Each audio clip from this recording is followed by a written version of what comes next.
سر جاننا یہ چاہوں گا، دہشت گردی کی جب ہم بات کرتے ہیں اب تو داعش کی آوازیں پاکستان میں آنے لگی ہیں، داعش کی ریکروٹمنٹ کی آوازیں ہم دیکھ رہے ہیں کہ پاکستان میں مختلف جگہوں سے آ رہی ہیں، گرفتاریاں ہو رہی ہیں۔ ایک مائنڈ سیٹ جو دہشت گردی کا بنتا جا رہا ہے، انتہا پسندی کا ایک نوجوان میں، اور جس میں حال ہی میں ہم نے دیکھا، چاہے وہ کراچی کا سامنے سفورہ گوٹ ہو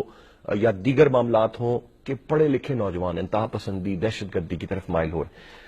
ہم اس مائنڈ سیٹ کو کیسے شکست دے سکتے ہیں، اس مائنڈ سیٹ کو کیسے چینج کر سکتے ہیں جو انتہا پسندی پر مائل ہو رہا ہے؟ المیہ یہ ہے کہ جو پاکستان کے اندر لوگ کہتے ہیں دہشت گردی کا کوئی مذہب نہیں ہے، یہی کہا جاتا ہے نا، لیکن بدنصیبی یہ ہے کہ اگر آپ پاکستان میں دیکھیں تو دہشت گردوں کی سپورٹ کرنے والا، ان کو پروٹیکٹ کرنے والا، ان کو ترجمانی کرنے والا ایک مسلک آپ کو نظر آتا ہے،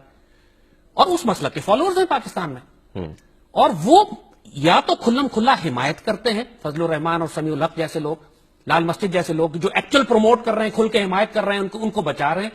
یا طارق جمیل جیسے لوگ جو خاموشی اختیار کر لیتے ہیں۔ سارے دہشت گرد طارق جمیل صاحب کی بڑی عزت کرتے ہیں، مگر طارق جمیل صاحب نے چپ کر روزہ رکھا ہوا ہے، کبھی دہشت گردوں کے خلاف ٹی ٹی پی کے نام لے کے کچھ نہیں کہیں گے۔ تو لہذا جو نوجوان فالو کرتے ہیں، ان کو سنتے ہیں، پورا پاکستان سنتا ہے طارق جمیل صاحب کو، مگر طارق جمیل صاحب یہ کس قسم کے علماء حق ہیں کہ جو جب ملک پہ حالت جنگ ہے، بچے ذبح ہو رہے ہیں، تو خاموشی اختیار کر لیتے ہیں کہ ہم چپ رہیں گے۔ تو المیہ یہ ہے کہ اس مائنڈ سیٹ کے ساتھ آپ پاکستان سے دہشت گردی ختم نہیں کر سکتے جب تک آپ ان کو اخلاقی طور پر ان کے ریلیجس ہائی گراؤنڈ پہ،